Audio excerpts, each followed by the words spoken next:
The future is extremely positive. Powerful, powerful transformations are going on. Those of you who follow Oracle Girl do know her message. To those who are not knowing it yet, she's dead on target, exactly as astrology shows too, and I have been talking about that for years now. The old system is in its death throes, and we have to be aware and very much on guard. This dying system is lashing out still, attempts to regain control, reasserting itself.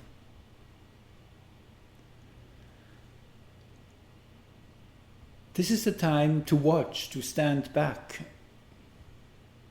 to give it space, to allow it to make its final convulsions. This is a powerful, powerful time, and it's definitely important to think forward, ahead, and start making serious plans of where we want to put our personal energy once this all is all over. So this is an important reminder that we shouldn't get too caught up in the game. It's almost over. It's all working out perfectly. As I say, standing back and taking a little bit of a breather is not a bad thing right now, as the waters are pulling back. And I guess if you have been aware, you have been feeling that. The last months have been building up a momentum. This is number 13, the 8th month in a 5-year, and you can go back through the years. You will find an amazing synchronicity there. 13 months are always endings, big shifts, changes, naturally to a bigger or lesser degree.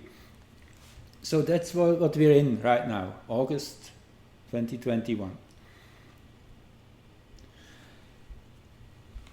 This is a great transformation, as the number 13 is, showing death, resurrection, deconstruction, reconstruction. It's really the critical phase within the reconfiguration, where something has to be taken down in order to make space for something new. So, and there's lots of trust, faith, holding the ground, because it's sacred geometry manifesting. That's what happens all the time. It's the structure of space. Those of you aware of Nassim Haramein, he explains this really very nicely. It's a 64 grid star tetrahedron, which is the structure of the vacuum, sacred geometry. Everything grows out of that. That's why everything in manifest dimensions is an extension of those unseen structures, therefore can only be beautiful, can only be harmonious. That is the underlying prescription, you could say, the underlying code. It's about harmony, beauty, perfection. It's all a symphony, because as we know, this is God's play. So I guess God is definitely enjoying her, him, itself, whatever you want to call it, ourselves. I guess it's the best way to say that a God is an ourself. It's all unifying. So we are at the cusp of these amazing changes where we will get rid of the controllers. That's basically it. And we have allowed them to go wild, to run, to express all the panic, and to get to such a clear expression, or what you would call that, so an obvious manifestation. They have definitely been pushed to come out of the dark, they had to stand in the limelight, and I guess that's really the whole trick here, and we are coming to the pinnacle of that. People are awakening. That's really what's going on. That's really what is bringing change. There's been enough fires set in different corners of this planet in the collective dream, if you want to say, that collective dream of this matrix, which everybody is so linked in, or not so much. I mean, I consider myself very lucky. I never was really deeply plugged into it. I was always on the fringe, an observer, navigating through it in a way without getting too much touched by it. I can consider myself lucky. There certainly many people are still fully engulfed in it, and these are the people who are not even allowing themselves to think differently, because it would really break down their whole reality, all which they build on, what is their foundation of their lives, of what they believe, and whatever, you know what I mean. So all this will be shattered. The world will go crazy. The world will go mad. That's what is really the dangerous part in this whole transition we have to be aware of. And we have to hold the ground. Those of you guys and all your friends, all your relatives who are on that same level of knowing, we have to hold the ground, period. We have to know it will get terribly crazy, and we are the ones we have been waiting for. I guess that's pretty clear by now to everyone here in this circle of friends and wisdom seekers, awakened, star seeds, whatever you call yourself. It doesn't really matter. We are just the lucky ones who have that additional gene of truth, of seeing BS, the seeing BS gene, you could call it, whatever. And sure, astrology shows to actually to quite a bit of a degree, where that gene, how that gene is in our personal chart. And those of you who have been following me know where I'm going. Arrowcot. Yeah. Arrowcot is seeing the full sky, standing under the open sky. It's that place where the whole picture opens itself, the stage is fully open, and every piece falls in its place. You see the bigger picture, the underlying structure, and that is a small planet which actually was discovered in 2014. And they were particularly having something in mind when the astronomers were trying to find an object in that area of the sky.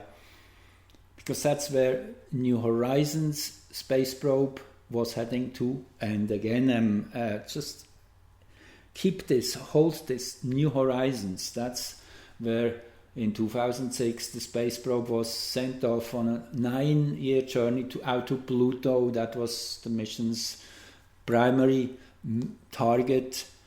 And about 2 years prior, before this space probe was reaching its destination, astronomers naturally started thinking ahead and thinking what other object could be there to investigate, and they had actually to first scan the skies, find an object, and Arrowcot, as it was named afterwards. Arrowcot was the target chosen and had its close flyby on January the 1st, 2019. Another powerful coincidence that this would happen on the first day of a year. And believe it or not, Arrowcot's information, what it gave to humanity, studying its geology and its structure, which was done with those cameras and detectors to an enormously high degree. Everything was analyzed. So scientists have now to rewrite the whole solar system's history. That's how big the shift was there in understanding this reality, this whole local universe of ours had to be redefined after Arrokoth's information was processed. That's how big it is. So it's something to keep in mind. And Arrokoth now is in hexagram 54. For those of you who follow me, 54 is in Capricorn, mid-Capricorn. I show you here in this chart as we have it here in front of us. Here is Arrokoth. Now, here we're looking at the heliocentric chart of the August 8th new moon, and that's really what my main focus is today. I could show you so many charts which are supporting, showing the build-up of energy at an enormous pace, and I will actually do that quickly. I'll run you through a few charts just to give you a little bit of the picture, and this is just a few charts of the latest building up energy into that August the 8th Lionsgate new moon on Lionsgate. Consider this by itself. That's a very, very powerful date, the 8-8, which makes a 64. 64 is the number of the hexagrams in the I Ching. 64 is also the number of genetic codons, the possibility of these two different pairs of amino acids in groups of 6. That's how the code is. It's always 6 make one unit. In the I Ching we have the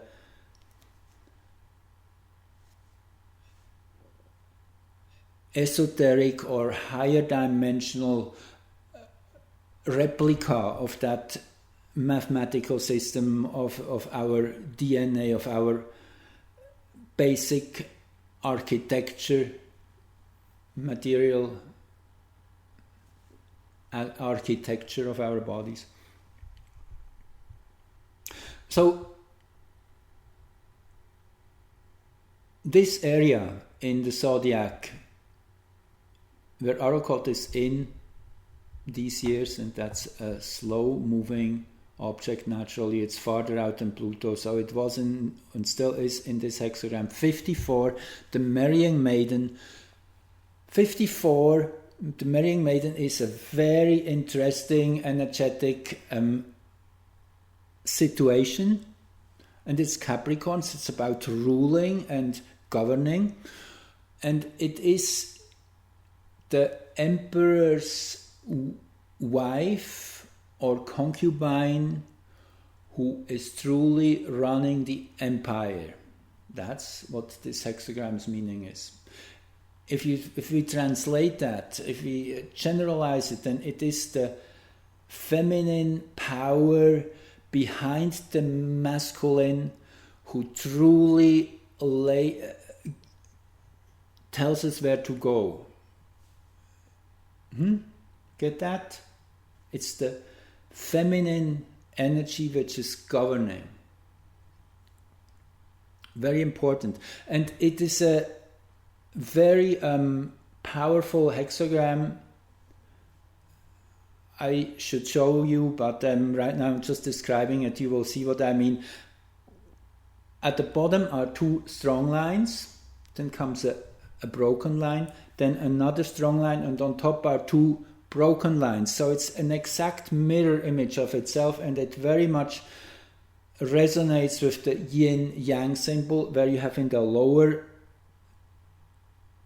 light segment of the yin-yang symbol, you have a dark eye, a black eye, and in the upper, the yin, the black part of the symbol, you have a white eye, which is the masculine energy. So there's this beautiful balance and interplay of feminine and masculine energy, a very powerful hexagram, a very powerful few degrees in the zodiac, 15 degrees, 7 minutes, 30 seconds, up to 20 degrees, 45 minutes. Everyone who has a planet in there will know that it's kind of it's like a whirlpool. It's a whirlpool of energy. The male and the female energy is in a deep embrace and rotating very fast. It's evolution at high speed. It's that perfect yin-yang symbol in a perfect balance and highly creative.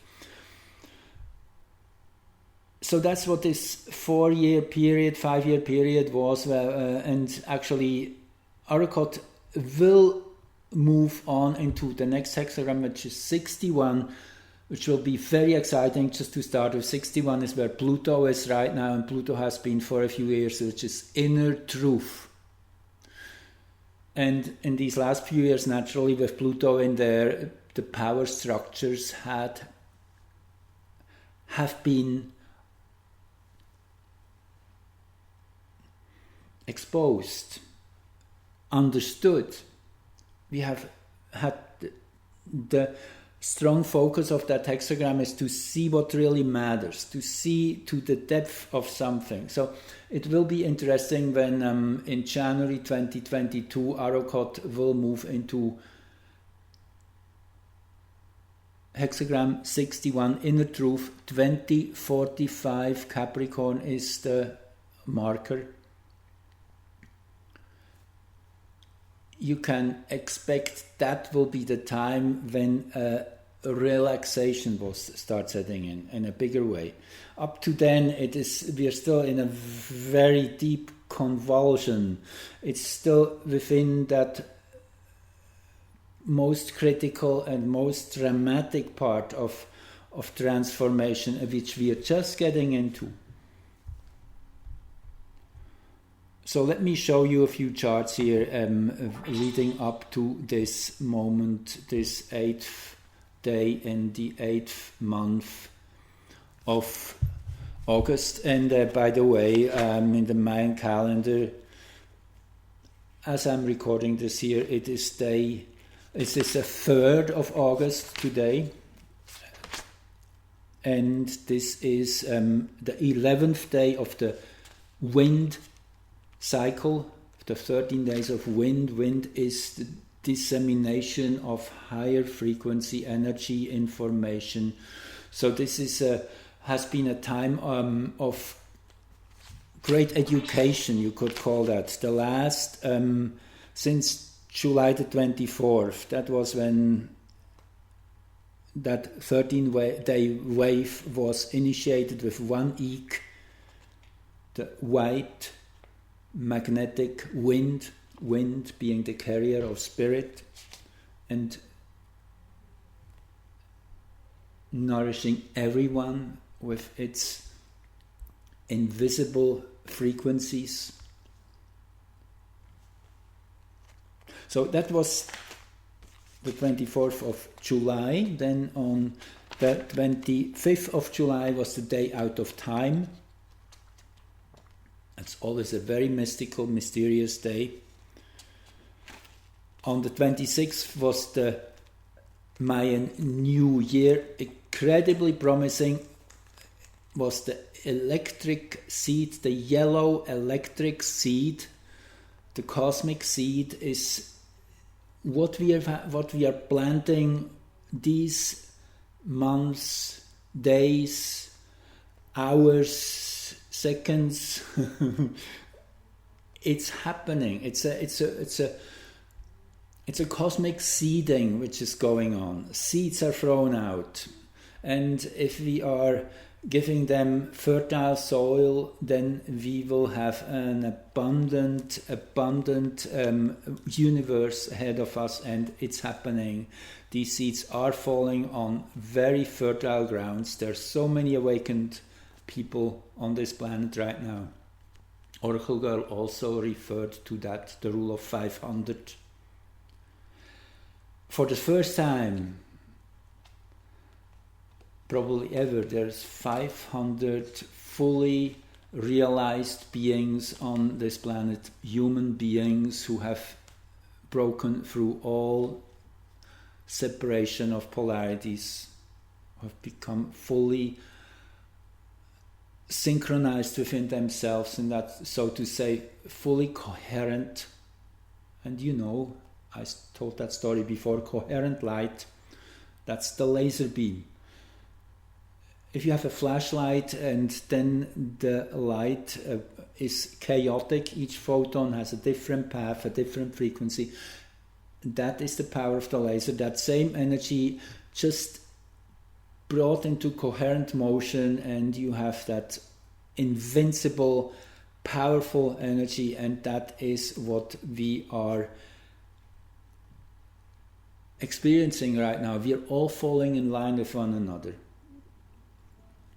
In a way, I had that just image this morning. These enlightened, fully realized beings, they're like in a saturated, fully saturated solution. You throw in one little speck of dust and the whole thing crystallizes. That's exactly what's happening right now. So it doesn't need that many. It's not about numbers. It's to have that each of these realized beings is exactly at the right place on this global network. You can think of it as a spider web spread out, and they are strategically placed, have been guided to be in particular locations, and yeah, it will be magical what we will be seeing happening over the next few months. It will be magical, but it is a birth. It is not over in one day. Rome wasn't built in one day, as they say. It's a process, and we're in the middle of it, and it's just getting really juicy for those of you who are really in that mode of perception of what is truly happening, and not caught up in all the smokescreens, I would call it. And there's many. There's also smokescreens on the positive side. One can easily fall prey to getting too concerned about the political level, for example. This is a very powerful and important level. Nevertheless, people who are working there and involved and guided to put their energy in that basket, they are incredibly important. We are thanking them. We are thanking the military for doing their part. There's so many people behind the scenes we cannot see. The Alliance is a powerful force and has been built since the 1960s. After JFK's assassination, that was really the birth of resistance in a bigger way, when it was realized that this was the end of liberty, of freedom, if we would move into this direction. So there were many generals and highly placed important people who were starting to work together in the secretly, and there were many casualties. It was an ongoing war. That is really the Cold War, if you want to refer to that. And that war has its few really dramatic battles in the open, which were maybe 9/11 and Fukushima, just to name a few. But there's many things. Climate control is one of them. And on that note, I want to just say this much. What the Earth receives from the Sun is kind of at all times about the same amount of energy, but what now has been done is there have been put electromagnetic barriers in place for clouds not to be able to move over certain energy lines, so they get all crammed together and then rain all their contents in the same area, and the others are blocked off by these electromagnetic barriers, getting all the droughts and the extreme other kinds of weather. So they're just throwing in problems. That's what they do. It's not really global warming or cooling or whatever. These are natural cycles, and Earth is such a small speck in space. If you compare the size of Earth with the sun, it's laughable to think that we could change the climate on Earth. Anybody who really looks at these facts will agree with me. Anyway, I'm getting off track here.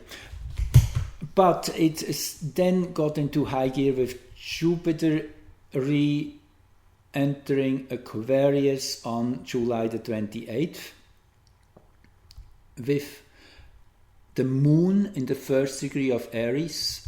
Beautiful, beautiful.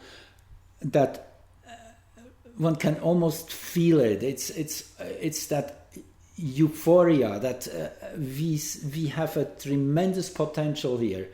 This is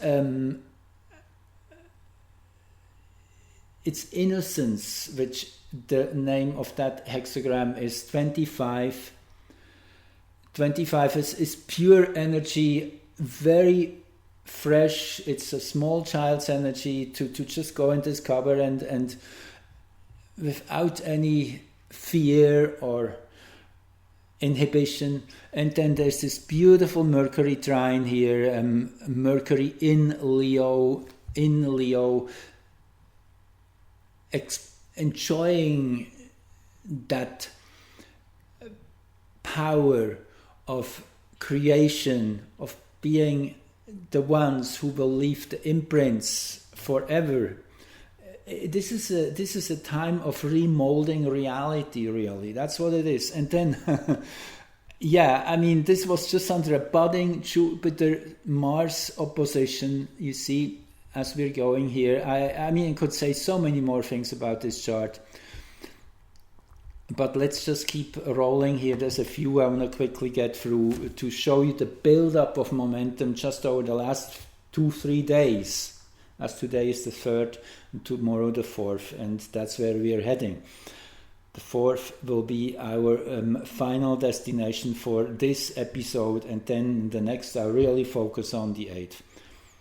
So let's quickly go through this to not get too long. This was then just hours later, on the 29th, when Mars entered Virgo. Okay. Why is this important?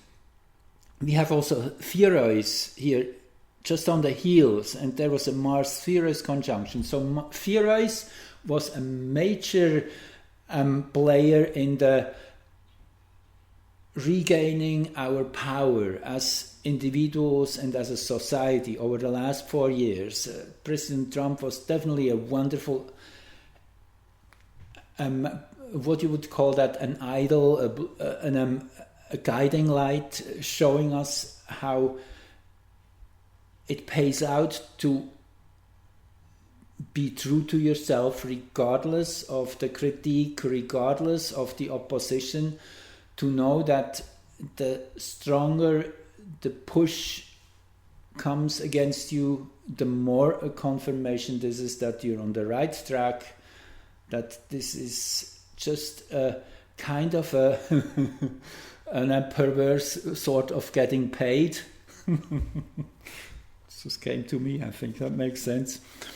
Anyway, so Mars into Virgo. Why was this important? Why is this so important here? This last degrees of Leo, first degrees of Virgo. This is where royal star Regulus is. And Regulus is now at 005 Virgo, 005 or 6, somewhere in that range. Entered the sign of Virgo by the precession of the equinoxes. That makes the stars moving backwards through our tropical zodiac, which is defined by the solstices and the equinoxes, as over a long time, 26,000 years, that Earth's wobble moves us through all the 12 constellations. So right now, Regulus is in the first degree of Virgo. But before 2011, Regulus was in Leo for over 2000 years. So this was a really big shift, 2011 in November. And in many ways, I see that as one of the main markers of what has been named that huge shift from, I guess the Mayan calendar was the main kind of visible event in that sense, that ending and re-beginning. So Regulus in Virgo, that is an interesting combination of energies. Regulus is traditionally, if we look at the constellations, is the heart of the lion. It's the most bright star in the constellation of Leo, Leonis. Regulus also called Alpha Leonis. And Regulus is a very interesting star. It spins extremely fast, so much so that at its equator it is 1/3 bigger than at its poles. If it just would spin 10% faster, scientists have found it would fly apart. So it's an extreme vortex in space. Think vortex. Vortex is an eddy. An eddy is a chaotic swirl of motion. Jupiter is in our solar system the planet which kind of represents that energy of very fast motion, of very fast rotation. Jupiter is the biggest planet. It's the 5th planet. Again, think of 2021, which adds up to a 5. Jupiter being the ruler of the year. And so it was the case in 2012, just this little game of numbers. It's the same numbers. Also a 5 year. So the 5, Jupiter, very fast motion. And you see, if there's two types of momentum in physics. There is the vector, the what's it called? The linear vector. Right? It's like you're sitting on a spaceship and you're moving through space and you're on a line, you're on a target, you exactly know where you're ending up at. However, if you would live on Jupiter, for example, on a fast spinning ball of energy, or on Regulus, then every second you would see something else ahead of yourself. That's what's called the rotational momentum, and that's the force of change in our world. The linear momentum is what keeps us on track, and the rotational momentum is the circular momentum which constantly challenges us to adjust to a new situation, to a new vision. Now Mars is here, Jupiter is in that same line, Pherois is here. Pherois, we talked about Pherois many times, is the mother bear's fierceness of protecting her cubs in the face of danger. And so Pherois has been waking up big time the last 3-4 years. It is that standing up for our rights and taking back our sovereignty, getting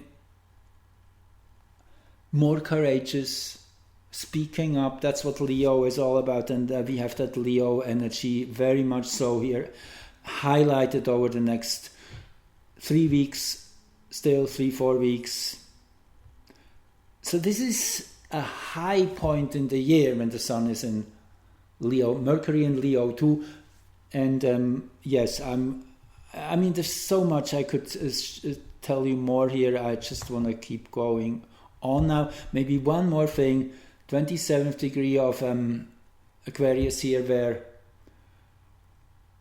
that global ascendant is in that moment when Mars was activated. And again, all these charts I'm showing you, these are not just charts for those moments. I really would like to emphasize this over and over. These are beginning charts. These are seed charts. They hold power for a long time sometimes. For example, if you go back to this Jupiter ingress into Aquarius chart, this lasts at least till late September.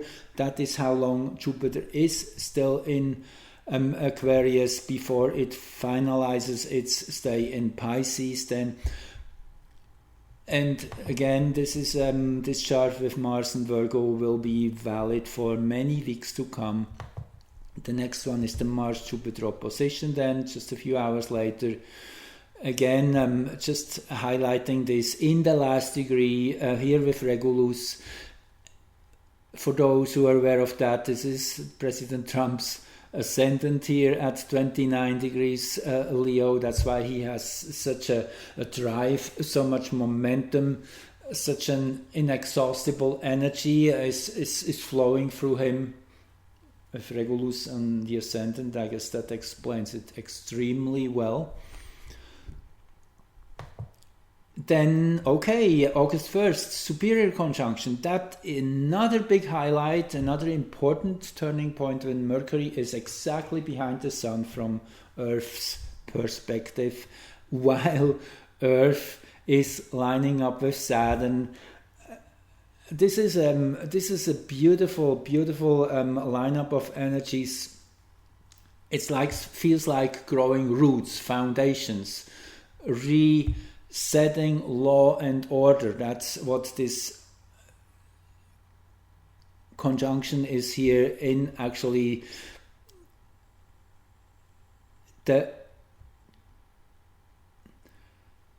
well, if we look into dwarfs, this is the Earth is in the Taurus dwarf and Saturn in the Gemini dwarf. So it is that link from Taurus to Gemini again, which I talked about before when the black moon changed signs, which just happened a week or two ago.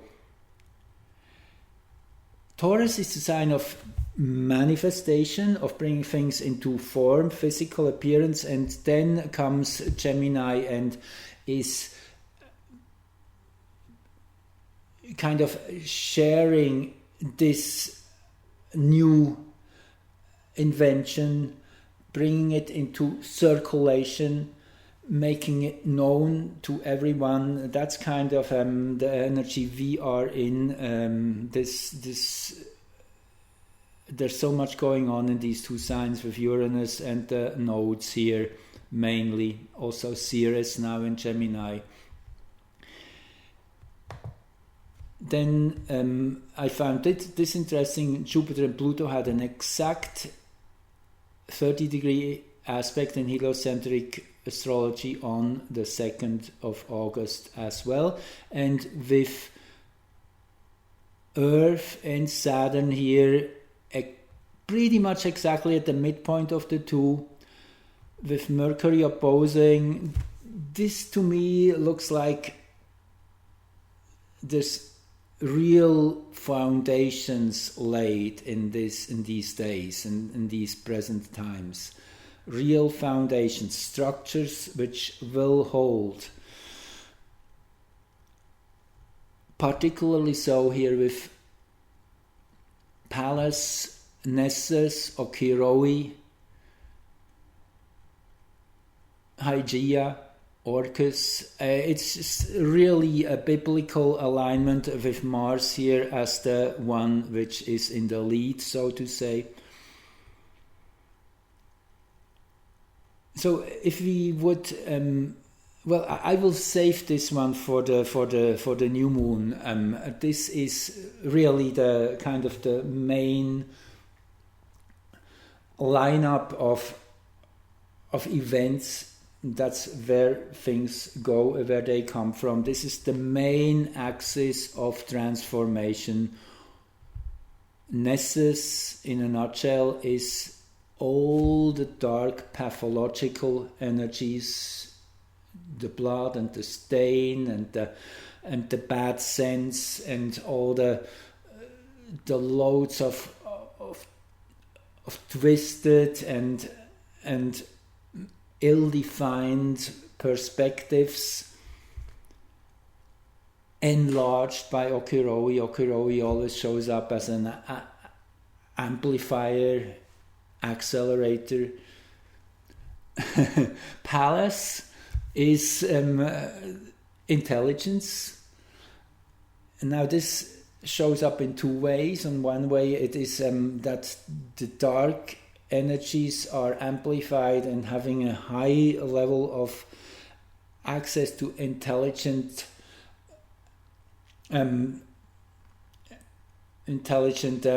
what's the word here, the best one, processing.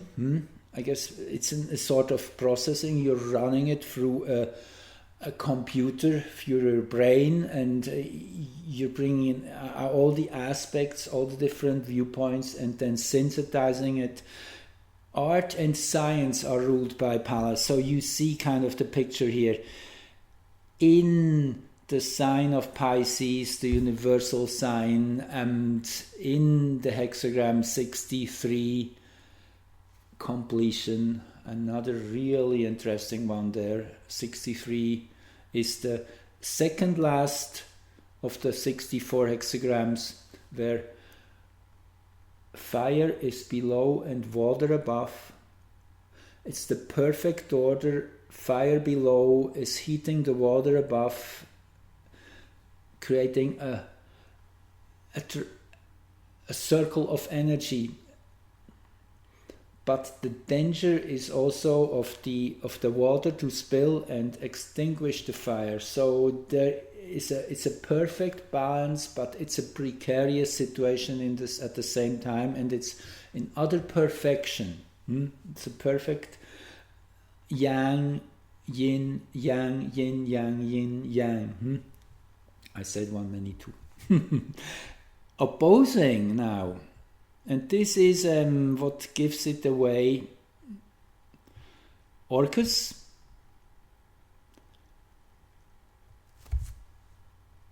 one of the Kuiper belt objects with a orbital period of 244 years. That's how long it takes it, slightly less than Pluto. So it's in the same family as Pluto, and it has a similar frequency. It's alchemy, transformation. It's in a way the feminine expression of the Plutonic energies, where Pluto is more bold and outgoing and possessive in its own way. Orcus is very soft-spoken, gentle, and kind of invisible in a way. Well disguised, working from a level, an angle, which is I guess you get the picture. And then Hygeia is, believe it or not, health and well-being. Also, my observation, it's showing up when we're at the right place at the right time. The right place at the right time. Think again what Oracle Girl said about this present time. Extremely positive outcome. Yep, you heard it. So better get ready for it. And yes, last but not least, Mars there, heliocentric, already in the midst of that sign of Virgo, of working diligently, putting one piece of evidence in front of the other, going methodically. Yeah, it can't get better. And Neptune here, yes, Neptune would need a whole talk by itself. in Pisces since 2011 till 25. I guess this is the most clear sign that we are in an age of transformation, of unprecedented. It hasn't happened before yet. It's the everything is pushed into the light, and the levels of deception and smokescreens have risen astronomically to such a degree it becomes obvious. I guess that's really the main intent of these Neptunian forces, to overplay it to such an enormous degree. And that's kind of what Neptune is indicating here.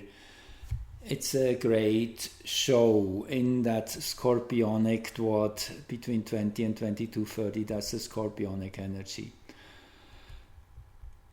Anyway, so there's so much wonderful stuff going on. Sorry, this gets a little longer than I planned, but I guess I really have to bring this to a conclusion. Then also yesterday, Monday, the 2nd of August, when the sun was exactly on the other side, when I say it wrongly, when Saturn was exactly...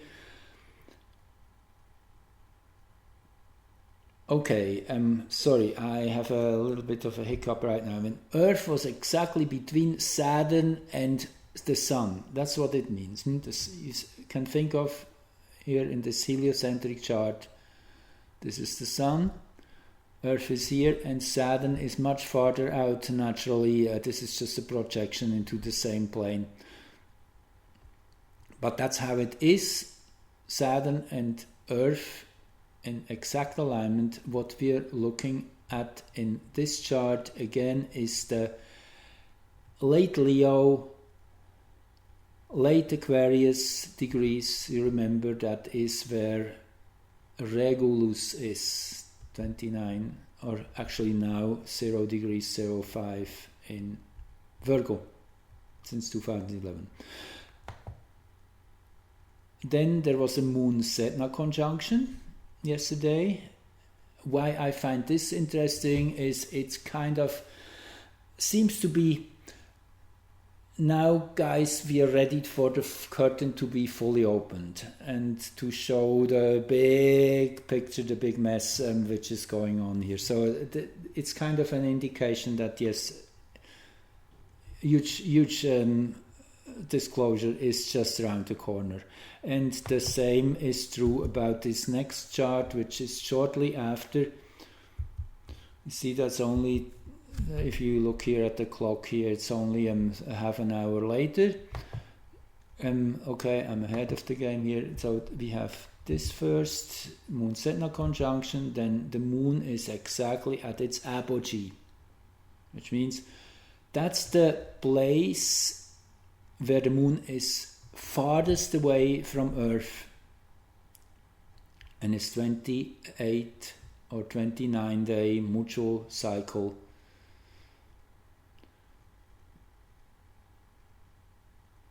Actually, I'm saying it wrong. This is purely Sun, Earth, Moon, the Earth-Moon relationship. So it's every 27 days and some hours. Yeah, it's short of 28. The sidereal cycle of the Moon from the same star to the same star, so to say. And then the black moon, which is the median, the axis around which that place is waving, osculating, where the moon is farthest and closest from Earth. The moon has an incredibly interesting way of moving, very complex. Half the astrology programs are used up by calculating the moon alone. That gives you kind of a picture how complex those equations must be. So the moon farthest away from Earth, that is the place of collective shadow. And that is also the place where the moon's orbit is anchored, interestingly enough. So the moon, which is all about our emotions, our primal knowledge. The moon connects us with nature, very important, with the trees and the animals. The animals are very lunar. It's the level of our inner child. And when the moon comes in play, then it's always emotional. So there's lots of emotional triggers around naturally, and they become ever more strong. Yeah, that's what it shows, this chart, with the Sun and Mercury again high placed here, that powerful connection opposing Saturn. Yes, you see, it's all just reinforcing each other. It's like a structure is being built, everything is put in place for the big boom. And when that big boom is, everybody can guess. Starting tomorrow, my guess, we get into really deep waters. August the 2nd, still Monday, very late in the day now. That was when Juno turned direct. Yes, another big one, with the moon just a few degrees farther now here, connecting with the North Node at the ascendant. How much better can it get? And Juno, after all, in Sagittarius here, is exactly at the South Node. Has been in and out of exact connections for months now with the South Node. I interpreted that as an important, powerful time of making new connections, bonding up, of building strong structures, of helping each other, one another. Juno is all about teamwork. It's finding your team, finding all the important representations of people and assets you can rely on. So that this is a very reliable network which has been built by those who have read the signs of times and done the right thing. And many of us actually have done that in spite of knowing what we did. It's that sacred geometry which rules. It's the structure of the vacuum which connects all of us, and the more we just are in that place of allowing and let go and flowing along and not giving, not resisting, and understanding the hidden signs, seeing the little hints, and a bird flying by, or an animal crossing your path, things like that, or so many things. A flower asking you to smell it and to get its beautiful scent. All these little things add to have our energy high up, and that's what's important. Holding the ground, that's our mission. Then, yes, Saturn. Okay, I found this to be probably one of the final moments of getting everything to the right position. Saturn, by retrogression, crossing back over the 10th degree of Aquarius. Sorry. Okay, let me show you. So this is Saturn, and if we look at the dwarfs, every 2.5 degrees the energy changes.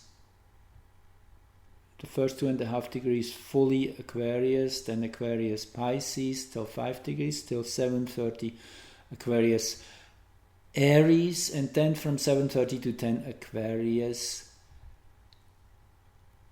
Taurus. And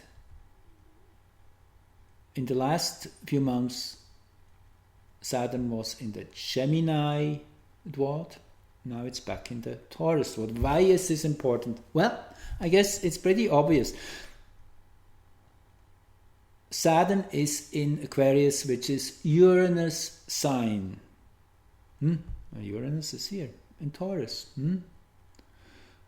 So with Saturn entering the Taurian dwad, it becomes very susceptible to Uranian energies.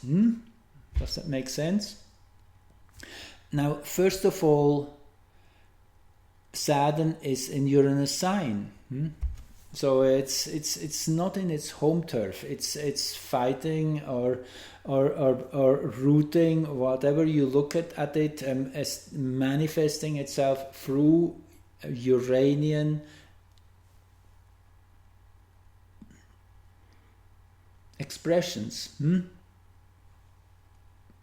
laying the foundations for a new society. But also it is Saturn may represent the old, the overcome, the energies that have to be left behind. Saturn is the old in that sense, and Uranus the new. So it just shows that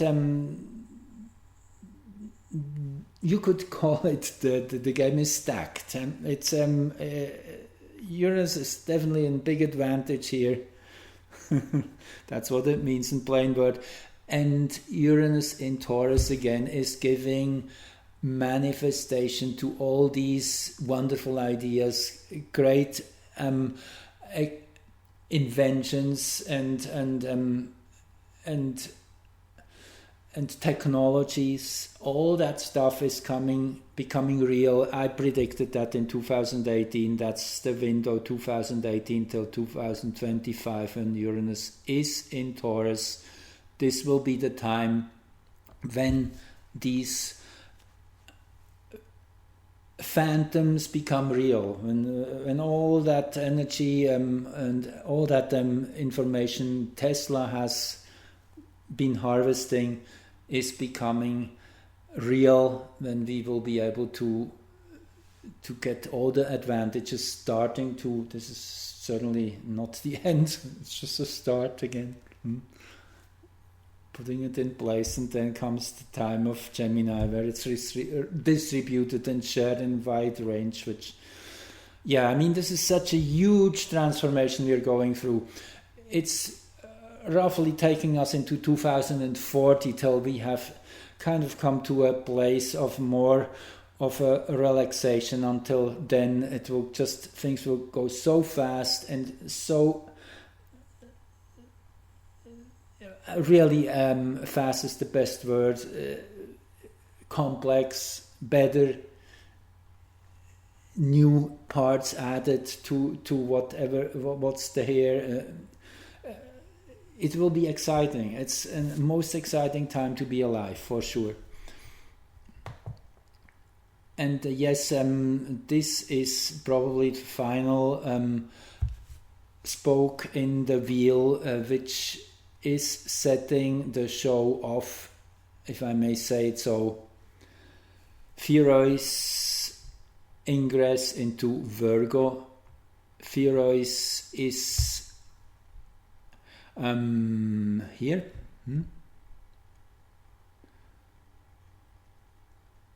So I guess Pherois ending its chapter in Leo, again, where Regulus is coming into Virgo. The fight will shift gears.